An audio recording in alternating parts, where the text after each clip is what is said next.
qualités nécessaires pour réussir.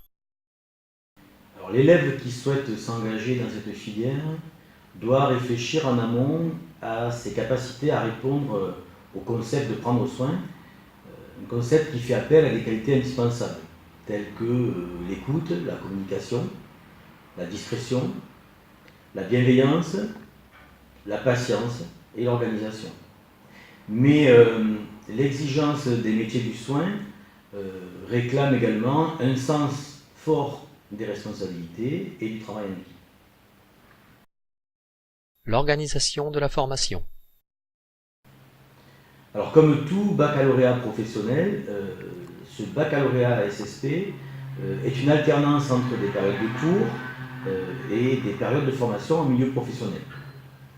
L'élève aura à assurer 22 semaines de PFMP sur les 3 ans de formation, ce qui lui permet de développer des compétences de façon progressive au contact du terrain et des professionnels qui l'encadrent.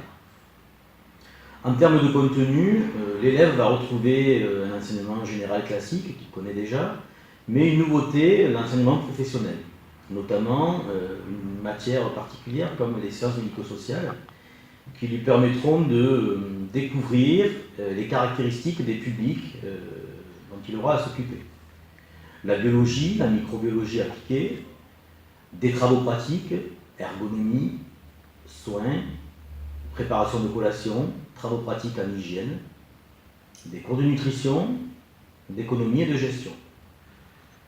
Ce que je peux rajouter en termes d'organisation, c'est que la classe de seconde est une seconde dite indifférenciée, à savoir qu'elle permet de poser là les généralités sur les concepts de soins. Et à l'issue de cette classe de seconde, l'élève aura à faire un choix entre 2 options. Une option structure qui lui permettra de découvrir la prise en charge des patients en structure collective, telles que les hôpitaux, les cliniques ou les centres de rééducation. Et l'option domicile qui lui permettra de découvrir les différentes catégories de professionnels intervenant au domicile des usagers. Pour terminer sur l'organisation, je dirais que en classe de première, l'élève pourra valider un diplôme intermédiaire qui est le BEP-ASSP. L'évaluation sur ce baccalauréat porte sur des épreuves orales et écrites, soit en contrôle en cours de formation, soit ponctuel en classe de terminale. Les métiers accessibles. Les études post-bac. Alors l'élève lauréat de ce baccalauréat qui souhaiterait travailler se verra proposer des postes tels que des postes d'ASH, agent des services hospitaliers, des postes d'assistant en soins, accueillante familiale, des postes de maîtresse de maison, en maison d'accueil de la petite enfance, ou des postes d'assistant responsable de secteur de soins à domicile. Mais l'élève qui souhaite poursuivre ses études post-bac se présente régulièrement à des concours tels que le concours d'aide-soignant, d'auxiliaire de puériculture ou d'accompagnant éducatif et social.